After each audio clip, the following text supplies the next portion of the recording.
Uma pergunta. É terrível. Uma pergunta. Com certeza que o Bolsonaro é um agente do caos no cenário político brasileiro. Acabou sendo, sendo, mas também porque é uma questão complexa, né, de tentar entender o panorama de 2018, né? Porque você tinha outros candidatos no primeiro turno. Você tinha lá o Amoedo, você tinha o Álvaro Dias, você tinha o Ciro Gomes, você tinha a Marina, isso entre outros, né? Que eram candidatos palatáveis e tal. A grande questão é que o anti-PT, porque a questão foi PT e anti-PT, acabou sendo o Bolsonaro.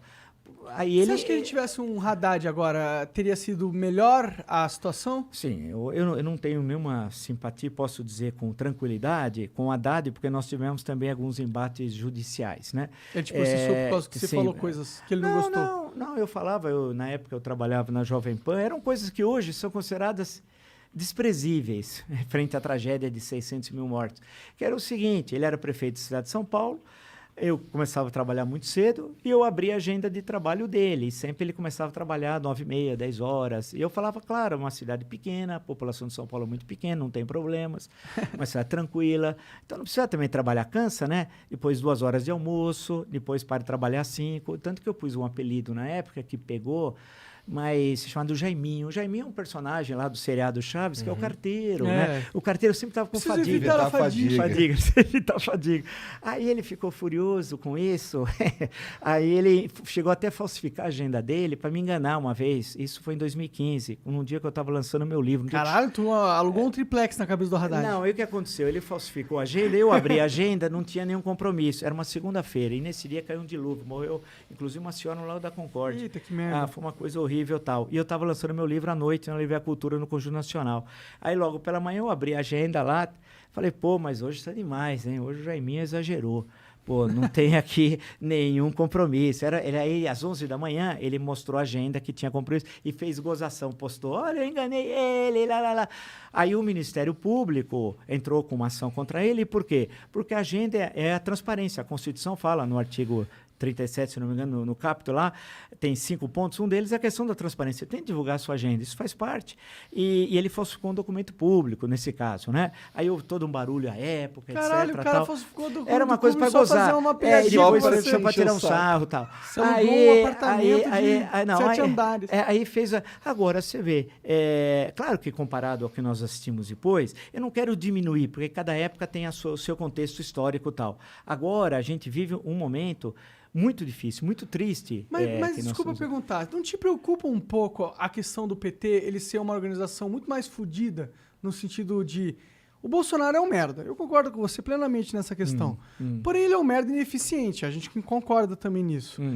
O PT, eu considero também merda. Não estou igualando as merdas, são merdas diferentes. Mas eu acho que são... Eu não gosto, entendeu? Só que eu acho que eles são os caras muito eficientes. Você não tem medo dessa eficiência? Porque eu, pessoalmente, tenho. Eu gostaria que a campanha de 22, a gente não... Eu sei que esse é um cenário possível, mas que nós não fôssemos por esse caminho, né? Porque se a gente for por aí o país acaba. Porque nenhum país vai suportar outra vez essa dicotomia tal. Porque passa parte muito da relação binária. A política é muito mais do que a relação binária tal. E isso vai ser muito ruim para o país se isso ocorrer. Eu espero, torço que isso não ocorra e que haja...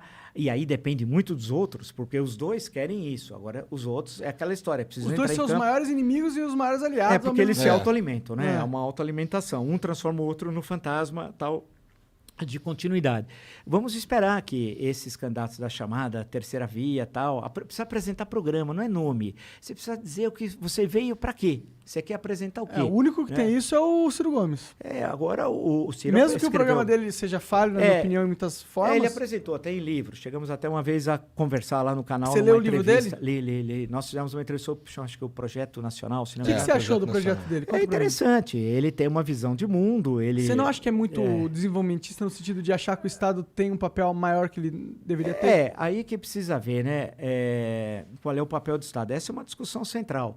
Essa história que não tem Estado, isso nem nos Estados Unidos é verdadeiro. A crise de 2008, quem salvou o capitalismo americano foi o Estado. Então, sem Estado, aquilo desapareceria. A ausência do Estado é a oportunidade do Talibã.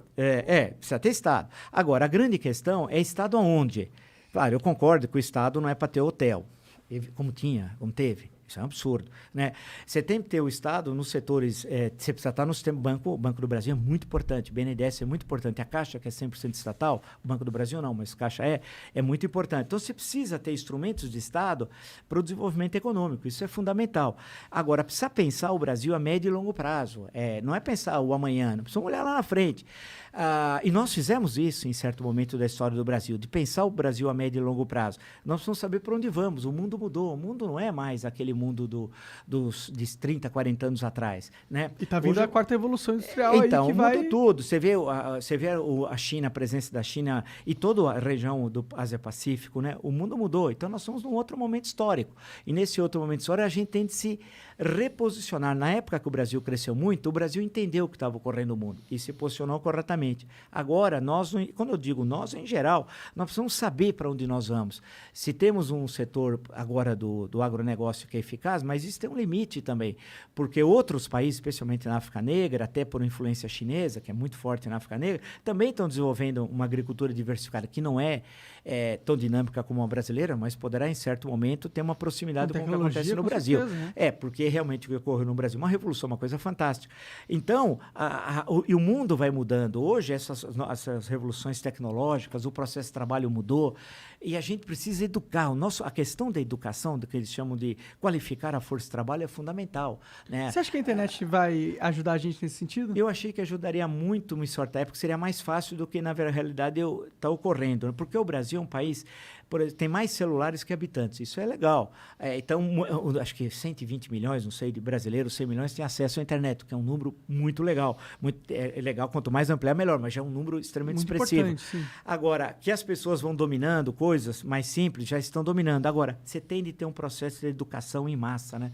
Aí o papel do ensino público e gratuito, ele é fundamental. E aí, por exemplo, esse governo não tem ministro da educação, porque nós tivemos umas piadas. Nem sei o nome dele. É um inexpressivo aí, mas ele quer pegar um avião para ir de Santos a São José dos Campos, porque de carro era cansativo 2 horas. Para isso, ele quer um avião da FAB e solicitou um avião da FAB para isso. Tá né? certo, eu quero o maior luxo. Inacreditável. Mas é pastor, como eu sempre falo, em nome de Jesus, Deus no comando, e mamar nas tetas do Estado. Ele é pastor. Então, isso é pastor. O pastor, tudo a ver com a educação. Tá, claro. Agora, você imagina, nós somos um país não que que tem o pastor grandes... não possa ser um bom ministro, tá? Não, quero claro, os pastores. Você pode... A questão, nós inclusive misturamos religião com política, é um outro negócio que não tem nada a ver. Cada um tem a religião da esfera privada, não da esfera pública. O cara pode ser espírita, evangélico, católico, protestante histórico, qualquer coisa. Mas se o cara é pastor, claramente indica que ele tem uma vocação e uma dedicação na vida dele a ser religioso. Então talvez ele deveria ficar ali na religião mesmo. Entender o que é o MEC, como é que é o MEC, como é que funciona. O Brasil é um país muito grande. Nós temos, quando se falava, e sempre que era um país continental, e são realidades muito diferentes. Você vai na Amazônia, é uma coisa, e a Amazônia, são muitas Amazônias, cada Amazônia tem a sua particularidade. Você vai no Nordeste, também. Você vai em São Paulo, aqui na cidade de São Paulo, você tem várias cidades de São Paulo. Muitas vezes, uma distância de 1 quilômetro, você vai da extrema riqueza para a extrema pobreza.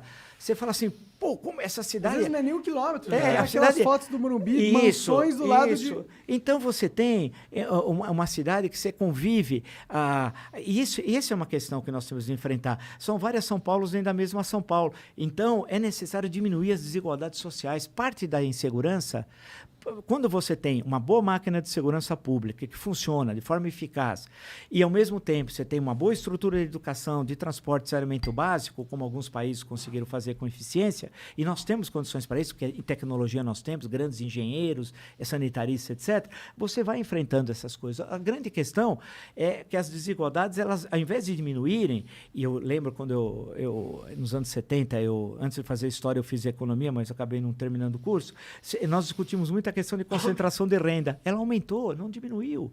É uma concentração de renda fantástica. Então, isso nós temos de enfrentar. Então, é muita coisa. Acabou o ar aqui, viu?